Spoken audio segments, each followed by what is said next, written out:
We all heard about the tragic loss of 30 American troops in Afghanistan, a stark reminder to all of us that the war that we are fighting against terror is still very much alive.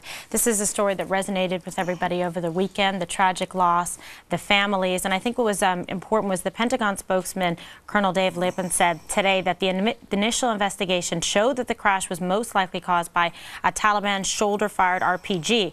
But he said although this was the largest loss for the U.S. in terms of combat, it doesn't represent a watershed moment or trend in favor of the Taliban, because that's kind of the concern. Do they get momentum to this? Is this reflective of how we're able to, battle against terror in Afghanistan and the inroads that we've been able to make? And I know Colonel North spoke about this today, but I think it's kind of having the opposite effect. It's just really highlighting the importance and need, Dana, for the special ops, for counterterrorism, for us to be successful in our, quest to defeat terror.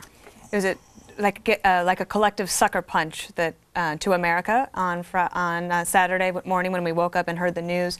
I know everybody here and across the country grieves for the widows and for their children.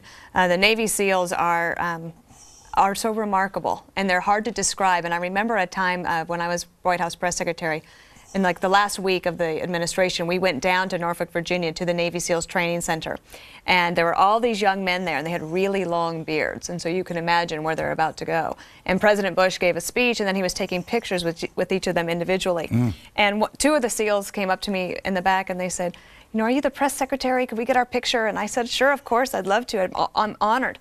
And I was making small talk, so I said to one of them, do you have to take a lot of language courses when you go through this training? And one of the SEALs said to me, oh, no, ma'am, we're really not there to talk. Yeah, that pretty much sums it up. We have so much to be able to, to thank them for in terms of the inroads they've been able to make and the progress that we've made in the Middle East and Afghanistan, because this is the new way that we combat, terror. But, okay, Bob, you have a Well, let me just say, I certainly share all those sentiments, but let me also tell you that even before this horrible incident, there was a growing fatigue about Afghanistan in the country and in Congress, particularly on the far left, which you would expect, but also on the far right of the Republican Party.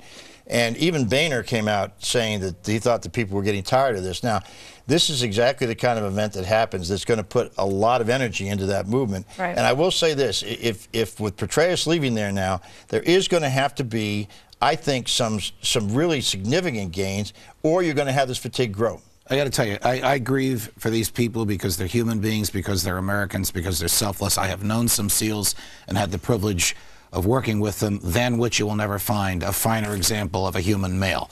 But what do you mean that the shooting down of this helicopter will accelerate our departure from the Middle East, or accelerate our firmness in the Middle East? I think the contrary. I think it will accelerate this fatigue feeling in the country, and it's not a small percentage of the country that feels this way, because when you couple the amount of money we spend there with the losses that we have there, with the general sense that there is a corrupt administration in Kabul, which there is a very short period of time for the patience before the patience of the American people run out. Can I just point out, yes.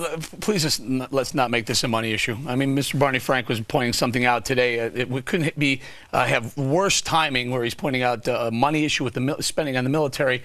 Meanwhile, there are 30 or so SEALs and some of our finest men who went down, 30 kids who don't have daddy today. His timing is unbelievable. These are heroes, American heroes. Let's save that discussion for another day. Nobody disagrees with that. And that was not the point I was making. It was a bigger point than that. We all agree it was a tragic day. Real quick, if we could please put up the full screen we have about ways to help the Navy SEALs. A lot of viewers have been emailing in. They've been very generous with their donations in the past for this Navy SEAL Warrior Foundation. You can go online and make a donation, or they have a website on Facebook, or text SEAL to 90999.